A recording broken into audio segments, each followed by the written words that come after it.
The last interview at MIMO 2019.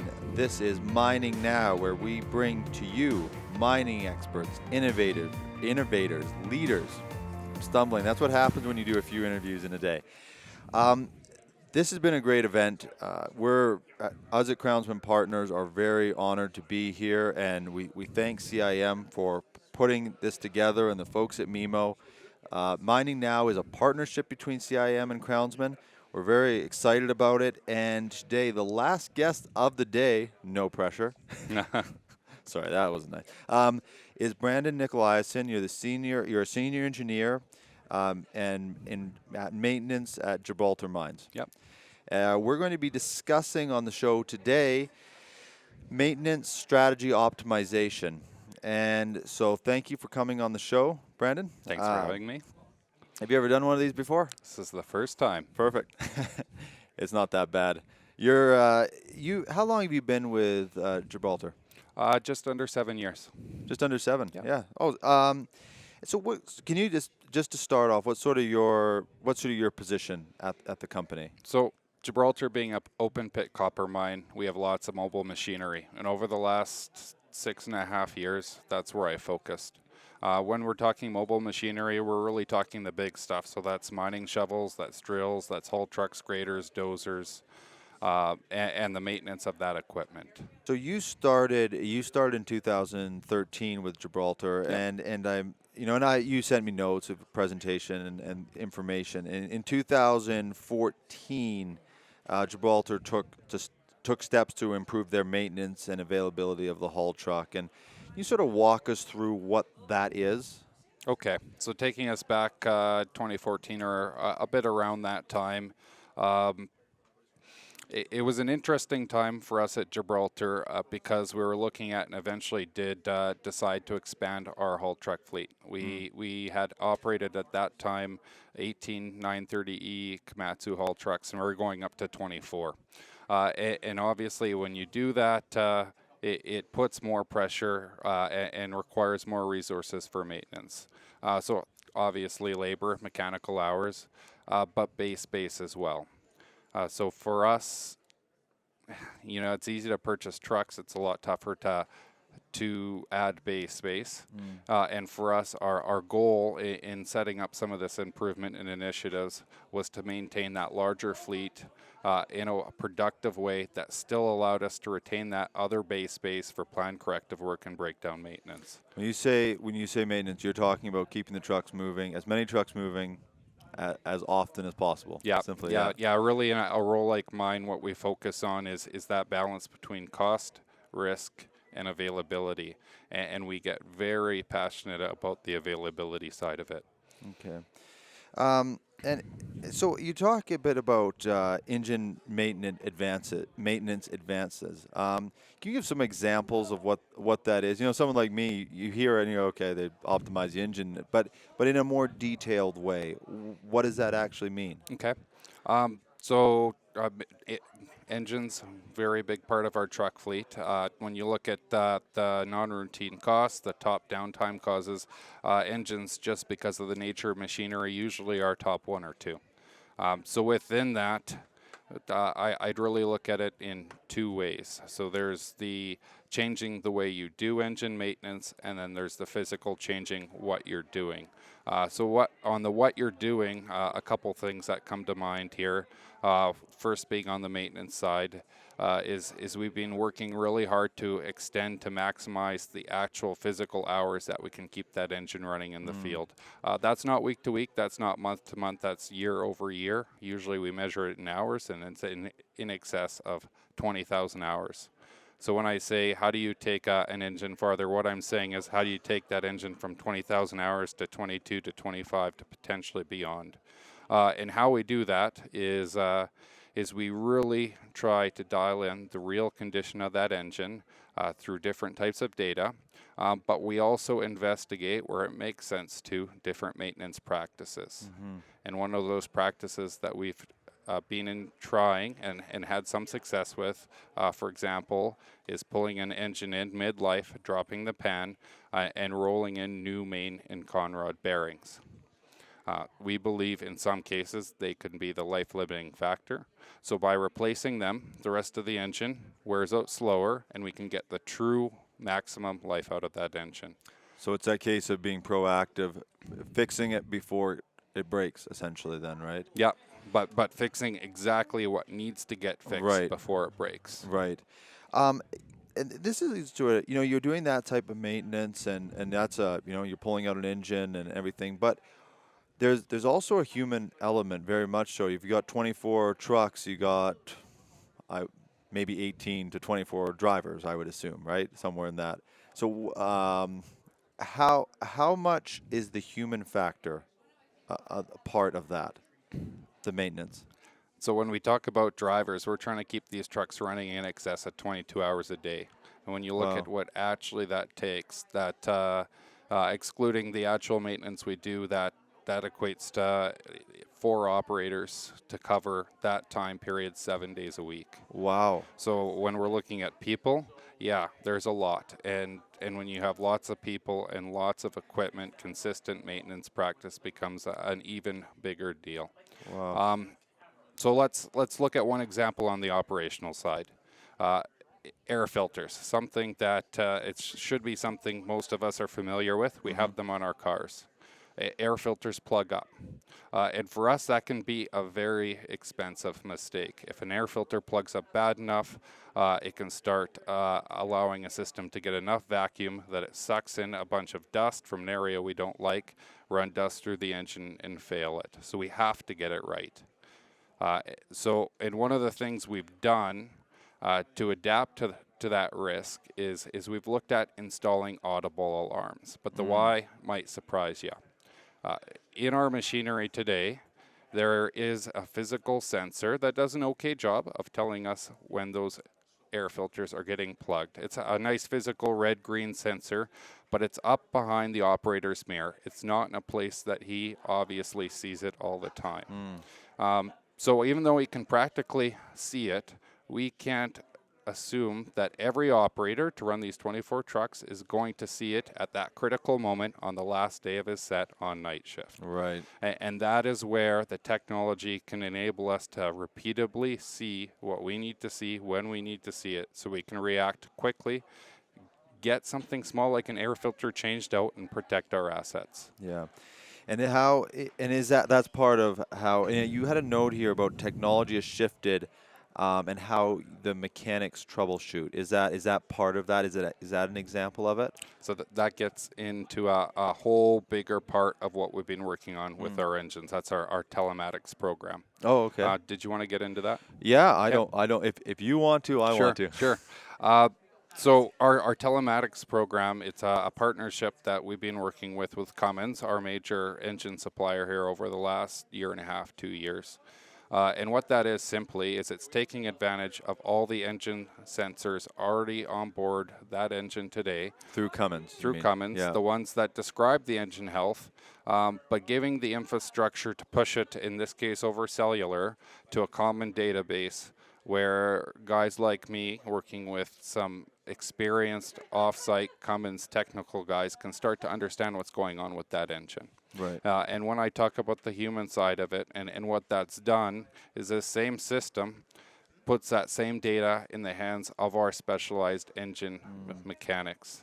And I just watching them and how we've enabled them to work before and after, I'm really excited to see, rather than, hey, they get a call from an operator out in the field, something might be wrong with my engine, I got to check engine light, drive out there, figure out what they need for parts, drive back, drive out, oh, I got the wrong thing, drive back, drive out. They can pull up their laptop, they can look at what that code is. They can troubleshoot and look back at historical data trends on how temperatures have increased or pressures have changed. They can diagnose what they think the part could be, and then they can go out once and fix it once. That must be amazing. When you talk about, like you're saying, 4 drivers, you said 4 drivers per truck? No, so 4 drivers. So day shift 1 driver, night shift 1 driver, and then of course they can't work 7 days a week, so you got to flip them shift over shift, right? So that must just, I mean, we literally over time, you're talking about millions of dollars saved in hours shaved off getting the truck, knowing what needs to be fixed when it needs to be fixed. By getting that truck back to work Yeah. and keeping it working, yes. Yeah, and going into the next thing, I'm just going to read this off because it's a bit, and I want to make sure I get it right. You've led the development of the mine's predictive maintenance program, including the implementation of the telematics solution that you Yep. just touched on, the lubrication program, the component lifecycle management, and the shovel maintenance continuous improvement initiative. So I kind of wanted to break like the lubrication program. I wanted to just sort of, we don't need to spend hours on it, of course, but just a brief understanding of what that kind of program is. Okay. So when we talk lube program, us maintenance folks, we think oil analysis. And what oil analysis is it's simply taking a little bit of that oil, sending it off to the lab, and looking for things in it: soot, metals, coolant, looking at how thick the oil is and trying to infer what's going on. As a technology, we work with our vendors. It's actually a fairly well matured technology. We understand and have some pretty well published guidelines. But when we look as a mine operator at our lubrication program, it's everything else that we have to do. So that's taking those simple lab results back and figuring out, okay, we think X is happening, a bearing is failing. What can we practically do about this? How can I troubleshoot this in the field without having the luxury of taking that unit out of service for 2 weeks and tearing it down? Does it fit in with work that another mechanic has already identified? Does it fit in with some other operational events? Are my haul roads changing? And just taking the time to pull all those together, build communication streams, and be ready to troubleshoot step over step over step till you can see the problem's gone away and validate that with an additional follow-up oil sample. It's pretty amazing stuff, honestly, Brandon. I sometimes in these conversations, I wish I was an engineer so that I could have the visual, but it's still helpful. Circling back the telematics solution, the one example is you said the fleet fuel contamination, and I wanted to kind of touch on that, what that is. So this is a perfect example for us because it happened during our proof of concept phase while we were running 50% of the fleet with the solution and 50% of the fleet without. And what happened on one particular day is our fleet was operating out in the field. One of our fuel docks ran lower than it usually did, and it ejected a bunch of dirt into some of our haul trucks, not all. And just, Jared, put yourself in the situation where you're our maintenance superintendent and you need to fix this issue. Conceptually, it's pretty easy. I got some contamination in my system, but you have 24 trucks, and you got to keep those trucks in service, and you have no idea what's being affected. So without some sort of data readily in front of you, how do you know what you've already got to? How do you know what is going to hit you right away because it's critically plugged, or what you can wait a week on? And once you start changing these filters, how do you know you've got to the point where the problem is fixed totally? Keeping in mind the human aspect of it, in that we're dealing with a lot of mechanics, not necessarily just in one shift, day shift to night shift. Again, this week's shift to the next week's shift, all these different people, and you have to have some sort of a system to track and validate what's going on. Very challenging. With our telematics solution, it really shone in that case because we were able to see pretty much real time different pressure measurements on these filters. And we could see, hey, this one's very plugged. This one is totally fine, and we can see we've already changed the filter, the problem's gone away. But even more so, hey, look, we think this filter will be plugged up in 3 or 4 days. Okay, let's plan to do that truck when we have less truck demand, when we've sent X truck back out into the field, and let's manage how many trucks we have down so that we can deliver those trucks to operation and keep the mine running. That must be a good feeling when you're putting in a system like that, and then because problems happen, it's the name of the game. But then you can say, yeah, we're good. We've got the solution. We can. It's not going to be a huge interruption. We can just keep moving ahead with that. For you, that must just that's the win, right? Yeah.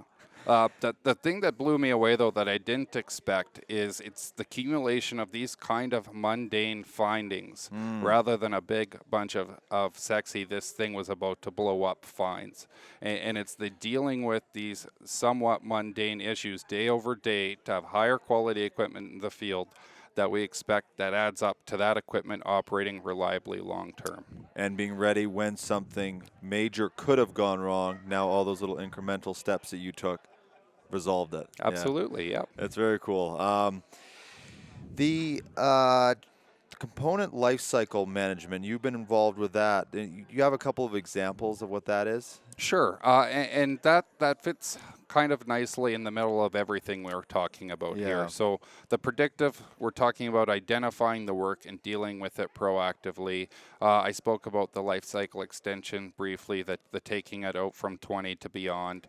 And the component management is just pulling all that predictive stuff together, managing the risks, looking at your parts constraints with your planning team, and just being a key contributor to that team to try and make the call, okay, this maintenance is high risk, these are our constraints, we need to do this, and then next month we're going to tackle this.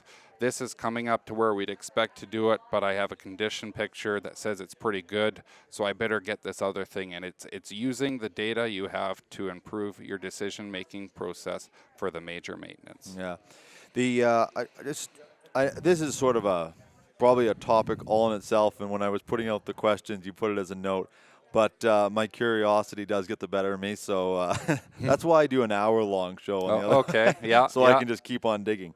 But I want to. There's a shovel maintenance and continuous improvement initiative. Okay. Can you just give us just a rough? It's just an interesting thing, but can you just give us some of that, like a broad overview of what that's about? Sure. So when we're looking at our fleet, occasionally we'll find certain types of assets or certain areas that, for lack of a better term, are kicking our butt a little bit. Yeah. We'll zone on these as being bad actors, and we'll put some structure into fixing them. So for an initiative like the Shovel Reliability Initiative, we put together a team. That team has individuals like myself, but also frontline supervisors, planners. In this particular case, we're able to leverage our supplier and dealer network and build just that really strong technical team. From there, we get together, we identify certain specific technical issues or subsystems on a shovel that are really the cause of our problems, and we start working through them systematically. We leverage the expertise to try and design better inspections, to put in upgrades or modifications so we don't have that problem in the first place. And just slowly work through issue to issue to issue till we get to a level of performance we're happy with. And then we'll start either focusing on the next bad area or we'll just keep continually improving that. So specific example for you, because we like specific examples. Yeah. One of the issues we were having real challenge with from a downtime perspective at that point was our dippers. A dipper on a shovel is a bucket. And the dipper has a door that slams, and it slams and it hits the dipper, and it can cause a lot of damage if that's rough. So what they have in place is basically like one of those door stops when you push it and it helps the door slowly close. We're using a disc. It's called a snubber, and this disc snubber, our door stop, it works okay, but it requires a lot of adjustments. Again, the human factor. Right. And if we get behind on those adjustments, that door starts slamming. Everybody moves cracking, the machine at breaking. a different speed.